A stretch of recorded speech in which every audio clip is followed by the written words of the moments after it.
For years, I was told I was too much, too loud, too out there, too nerdy. I was spoken over, silenced, and underestimated. And for a long time, I believed them. But then something shifted. If you've ever felt dismissed or invisible, then this lemon and honey episode is for you. Hey, Royal Family, welcome to the front row with myself, Roanna Moodley, and this is Lemon and Honey.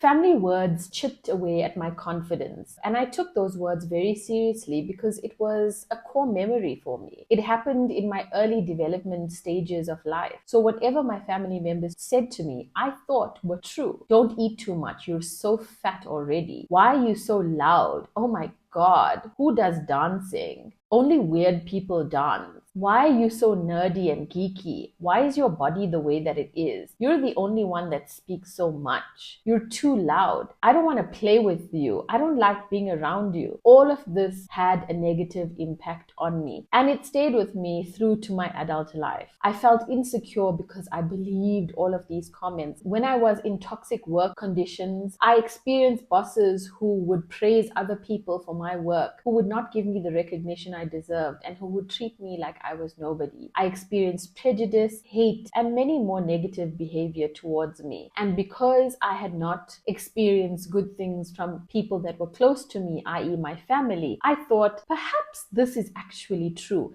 And I started to believe it even more because now this just gave it more truth because strangers were saying this about me. Little did I know that it was my own insecurities that was showing in the way I portrayed myself. I started resenting my life and I hated the way I looked, the way I did things, the way I was, and I didn't show up as my best self. I was stuck in a loop of proving myself to everyone and not proving myself to myself. I was doing what everybody else wanted me to do and not doing the thing that brought joy to me. I continued to see those family members and continued to endure their insults and toxic behavior. I continued to attract toxic people into my life, and I didn't realize that I needed to make the shift to make things better. When I decided to pivot and change my life and take control over my life, I used everything as fuel. I became the best Bharatanatyam dancer. I worked in broadcasting. I do content creation. I am the only one that graduated at university. At work, I use the toxic bosses as fuel to better my craft, to be number one at my craft, to study more, to know more, because I didn't want them to say that I was a bad employee or that I didn't know my craft. I worked so hard and I proved my naysayers wrong, and that was the thing that pushed me to be successful, because I became the person that if you said I couldn't do it, I was damn well sure that I was going to show you I could. I realized that my circumstance was the fuel, the catalyst to propel me to who I wanted to be. I was never going to be the person that I am today if I didn't experience what I experienced. All the hardships, all the insults, all the toxicity led to me bettering myself. And the only reason I got better is because I focused on my self-development, is because I said to myself that I'm going to be the best at what I do, and I'm going to be the best at the thing that brings me joy. I realized that comfort never made me grow, but discomfort propelled me to know more about myself and to learn about life on a deeper level, to learn about how I could do things better or differently. And it's a journey. It's not something that I've conquered already. It's something that I'm learning every single day. And I took the approach of, if I am a little better, even if it is 0.5% better than I was yesterday, then I'm definitely doing the right thing. But if I'm not making any improvement and if I'm the same, then what's the point of that? So I then took an approach of embracing all of this negativity and all of this stuff that I've gone through that could be seen as trauma or stuff that I need to deal with. I used it as fuel to propel me positively in life. And every time I go back to resentment, or I think about someone and I get irritated because they remind me of something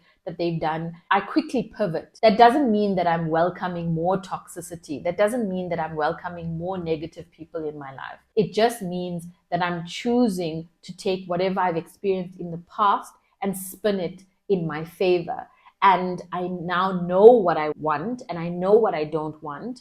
And when I move forward, I'm moving with more knowledge of what I want and what I don't want. When I know better, I do better. And with that, I now own my voice. I walk into rooms feeling confident in who I am. And that confidence exudes in the room. Of course, there's moments that I feel like, ooh, I don't know if I can do this. But then I close my eyes and pull myself towards myself and remind me that I am the ish and I can do what I put my mind to doing. My mission is to turn those sour moments into honey moments. It is possible. Because if you always sit in the lemon moments and never look at things in a positive way and never take a lesson from it and never grow from it, then you are not becoming a better version of yourself. You're not growing. You're not bettering your life. So if you've ever felt dismissed, hurt, unheard, know that you are not alone, and there's many people who have experienced this.